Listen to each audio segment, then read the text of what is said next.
Halo, kami dari kelompok 6. Kami akan mempresentasikan KTT Asia Afrika. Mari simak penjelasannya berikut ini.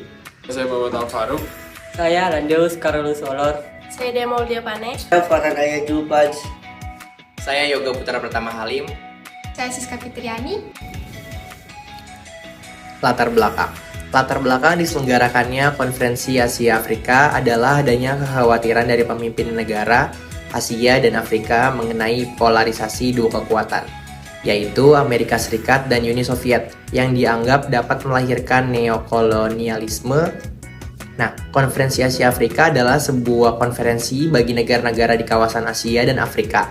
Latar belakangnya itu terjadi karena adanya konferensi antara Insinyur Soekarno dari Indonesia, Mahatma Gandhi dari India, serta para pemimpin dari Asia dan Afrika menyadari bahwa polarisasi antara dua kekuatan, yaitu Amerika Serikat dan Uni Soviet, di tengah Perang Dingin sangat mengancam perdamaian dunia. Persaingan di antara kedua negara yang berebut pengaruh di negara ketiga itu diprediksi akan melahirkan kolonialisme baru atau neokolonialisme. Oleh karena itu, lahir dorongan yang kuat dari para pemimpin negara untuk keluar dari tekanan dua negara adidaya tersebut. Nah, dilaksanakannya pada tanggal 28 April sampai dengan 2 Mei yang diselenggarakan di Sri Lanka.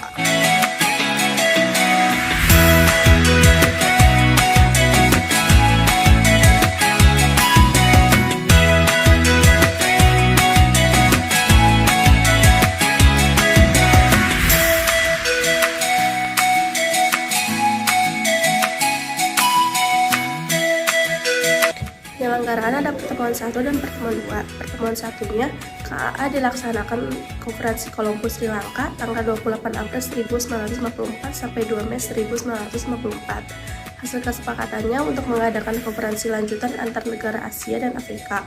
Pertemuan keduanya, pertemuan di Bogor, Indonesia pada tanggal 28 sampai 31 Desember 1954. Konferensi ini di Bogor ini dikenal sebagai Konferensi Pancanegara. Konferensi Pancanegara. Konferensi Pancanegara adalah serangkaian konferensi yang mendahului pelaksanaan konferensi Asia dan Afrika. Terdapat 2 prosesi konferensi yang masuk ke dalam kategori pelaksanaan konferensi Pancanegara, yaitu Konferensi Kolombo atau disebut juga sebagai Konferensi Pancanegara I pada tanggal 28 April sampai 2 Mei 1954 dan Konferensi Bogor atau disebut juga sebagai Konferensi Pancanegara II pada tanggal 22 dan 29 Desember 1954. Inspirasi dasar dari konferensi ini adalah pertemuan rutin antara negara-negara anggota dalam mendiskusikan kerjasama ekonomi. Di seling diskusi tersebut, terdapat sebuah pembahasan mengenai keadaan politik mancanegara yang sedang terpolarisasi menjadi 2 kutub, yaitu blok barat dan blok timur. Nantinya rangkaian konferensi ini akan menginspirasi para negara-negara anggota untuk mendirikan sebuah gerakan politik luar negeri, yaitu gerakan non-blok.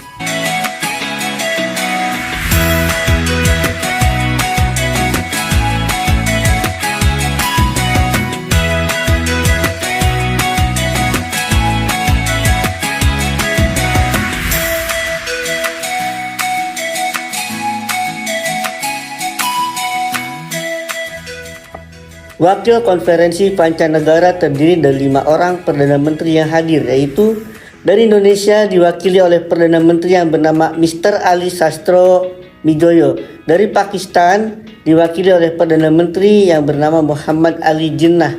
Dari Myanmar diwakili oleh Perdana Menteri yang bernama UNU. Dari India diwakili oleh Perdana Menteri yang bernama Sri Pandit Jawaharlal. Dari Sri Lanka diwakili oleh Perdana Menteri yang bernama Sir John Kotelawa. Konferensi Tingkat Tinggi Asia Afrika disingkat KTT Asia Afrika atau KAA. Kadang juga disebut Konferensi Bandung, memiliki tujuan sebagai berikut. 1. Kepentingan bersama negara-negara Asia Afrika. 2. Meningkatkan kerjasama dalam bidang ekonomi, sosial, dan budaya.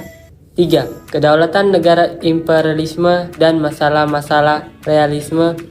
4. Kedudukan negara-negara Asia Afrika dalam upaya mewujudkan perdamaian dunia.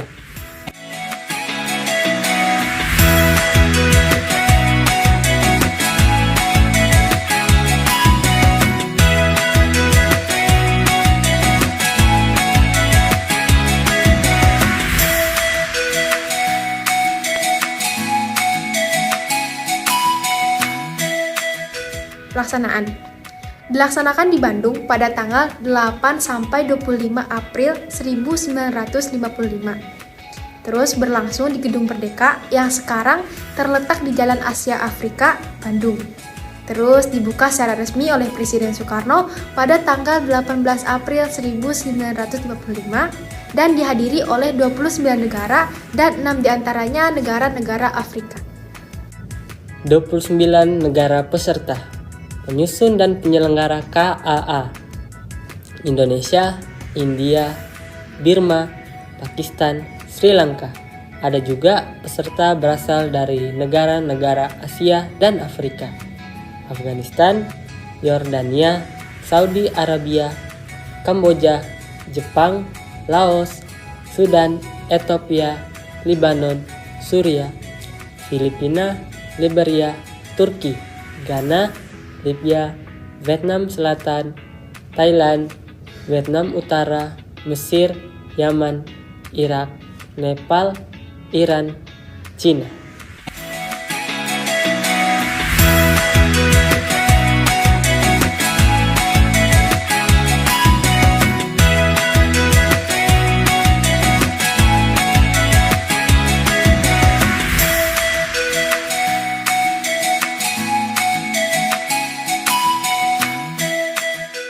Susunan pengurus KTT Asia Afrika. Ketua Komite Mr. Ali Sastromijoyo, Ketua Komite Ekonomi Prof. Insinyur Roseno, Ketua Komite Kebudayaan Mr. Ali Sastromijoyo, Sekretaris Jenderal Roslan Abdul Ghani. Masalah-masalah 1. Perang dingin Blok Barat dan Blok Timur. Penyebabnya karena ada lahirnya dua blok kekuatan yang bertentangan secara ideologi maupun kepentingan untuk menarik negara Asia dan Afrika untuk menjadi pendukungnya. 2. Penjajahan di Asia dan Afrika. Umumnya Asia dan Afrika menjadi daerah jajahan negara-negara barat, tetapi sejak 1945 banyak daerah di Asia dan Afrika menjadi negara merdeka. 3. Kekhawatiran akibat pengembangan senjata nuklir. Bangsa-bangsa di dunia, terutama di Asia dan Afrika, mengkhawatirkan pengembangan senjata nuklir yang dapat berakibat pemusnahan umat manusia.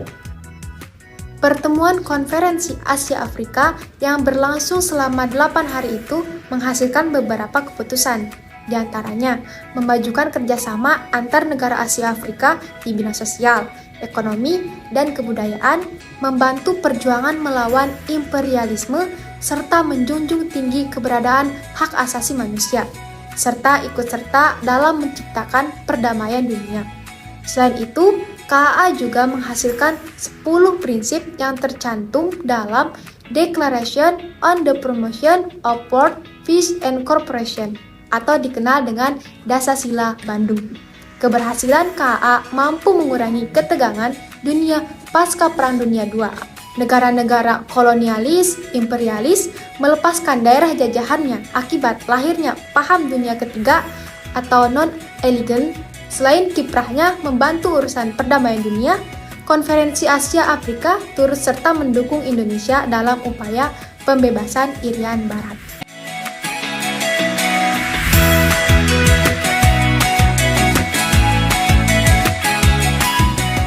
Dasasila Bandung. Yang pertama, menghormati hak-hak dasar manusia sebagaimana tercantum dalam Piagam PBB. Kedua, menghormati kedaulatan dan integritas atau keutuhan seluruh bangsa.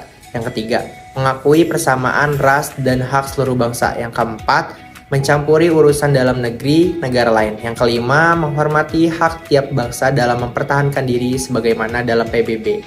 Yang keenam, tidak melakukan tekanan kepada negara lain. Yang ketujuh, tidak melakukan agresi terhadap negara lain. Yang ke-8, menyelesaikan perselisihan internasional secara damai. Yang ke-9, memajukan kerjasama demi kepentingan bersama. Yang ke-10, menghormati hukum serta kewajiban internasional. Sekian presentasi dari kelompok kami. Wassalamualaikum warahmatullahi wabarakatuh.